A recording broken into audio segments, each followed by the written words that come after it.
Let's get this show started!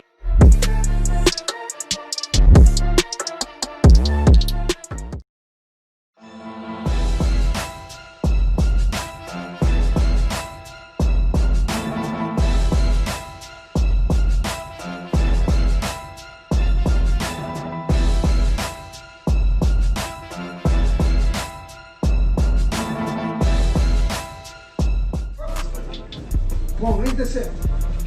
Back. 1, 2. Come on. Good. Yeah. Come on, lead the set. Back.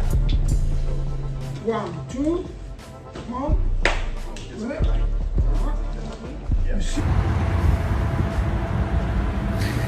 In the most humble and respectful ways, that man is crazy.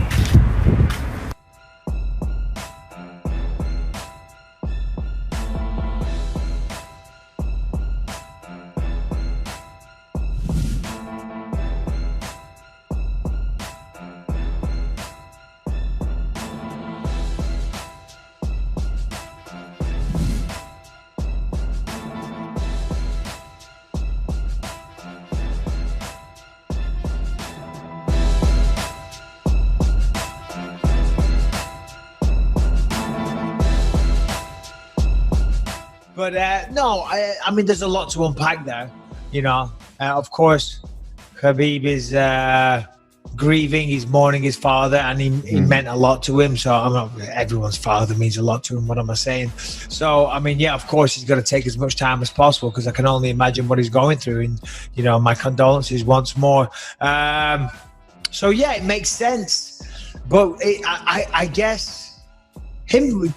Khabib, sorry, pardon me, Justin, I want to say Tony, I don't know what's going on. It's still early here. But Justin, pardon me, versus Conor would be a tremendous fight. And we know Conor wants to get back in there. So you never know, there is possibility of that. But I respect so much that Justin's like, no, I don't want the money. I want the undisputed title. You know, I mean, that, you know, it speaks volume about the man. I mean, but you got to say, I mean, that is an incredible fight, though. Justin Gage versus Conor McGregor, that is huge. Oh, I was asking Rebecca to close the blinds because now the sun's coming up and it's shining right through onto my face and overexposing me just a little bit. I mean, yeah, he can't wait around forever. Can't wait forever. And of course, we don't know, you know, don't know how long Khabib's going to want to take out. You know, it's an open-ended thing. So I guess right now is that, no, I'll wait. And I think Khabib said he'll fight before the end of the year. Okay. I think he said I'll fight before the end of the year. And the UFC have said, listen, however long it takes, you know, then they understand. They're not going to start, well, from what they said, it doesn't sound like they're going to start saying, listen, you know, we're going to bring it in, we're going to strip you or anything like that. I mean, come on, his dad and his main coach just died. He's grieving, you know, and there has to be a natural run of events, and you know, there's a certain time frame that needs to pass, you know, to deal with that kind of thing.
Who can say? I think Adesanya has the skill set necessary to beat Costa. He's very technical. He's very good. He's a good fighter. Don't like him very much, but he's a good fighter. But Costa's dangerous. He's so explosive. He's got mad cardio and he hits like a truck. Look at the size of him. I'm sure that does something. I'm sure that has something to do with why he keeps hurting people. You know, like they say size doesn't matter. Look at the size of him. You fight him then and tell me it doesn't matter. You know what I mean? So, yeah, let's find out. So you like Israel less now than you did before you fought? Now, to be honest, I don't like anybody in the middleweight division. Like, that's it. That's it. Like, if you're in the middleweight division, I don't really like you. But I don't dislike you either. So don't get that confused. Don't dislike, don't like. Neutral. You have to have.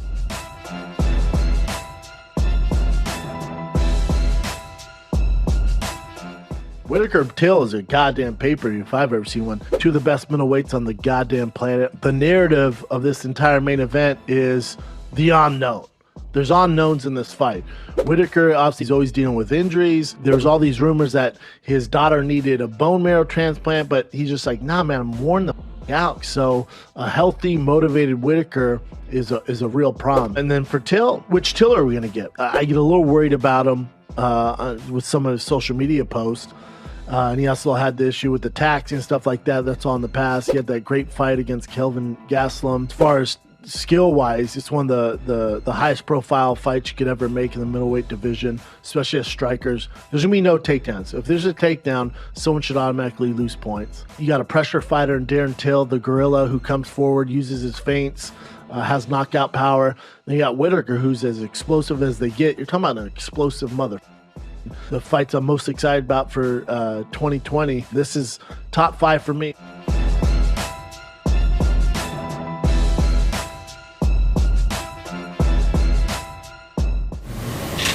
There was something that when the Silva posted on Instagram when this fight was announced that you have been trained before and Verdun broke your nose. I would like to know if it's true that. No, he hasn't broken my nose. I broke his nose. How was it? When was that section? Sorry? When was that? Oof, 10 years ago maybe. We had a good sparring. And we went all in, you know, him and me, and it was a good sparring. I don't remember who I was fighting back then, but I was in camp. He was in camp for a fight, and yeah, but made the history short. I beat him in that sparring. I beat him bad. Was this the only one the one time you trained together, or you? Yeah, then he didn't want to spar me anymore. You didn't want to train? No, I didn't want to spar me anymore.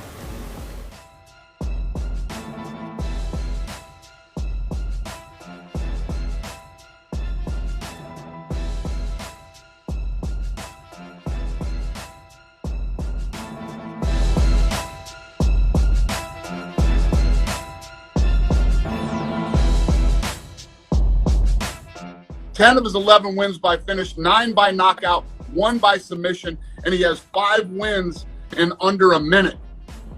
And he's a great kid. That's my fighter. That's right.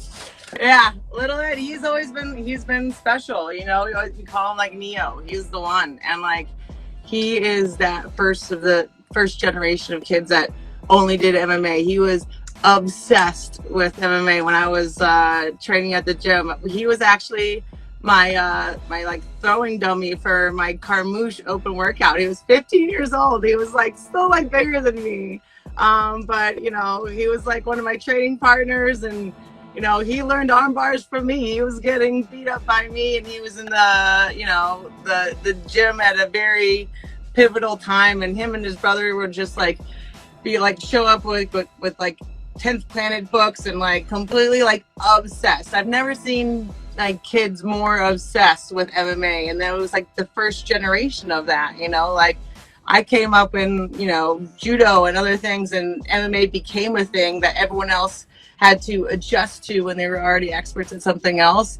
And little Ed, which we called him little, but now he's gigantic.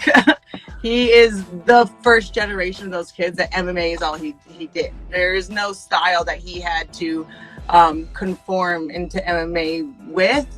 MMA is his style, and He it is like, it's not like he's just mediocre at everything. Like, he is just awesome at everything. Like, this kid started off like destroying everyone in grappling tournaments and destroying everyone in boxing tournaments, and then when he started like doing MMA, it was just a no-brainer. Like, we assumed that he was going to break John Jones' record as the youngest UFC champion, and now like a global pandemic might slow that progress down a little bit for that exact record, but Not much. We were only off for like 6 weeks or something like that. Yeah, I know, which is insane, but it just speaks to the inevitability of his championship reign. Like, it's not if, it's when. This kid is special. He is one in a generation, and I know what I'm looking at, and you know what you're looking at, and it's interesting to finally be in this time where everyone else is starting to take notice, you know, because he's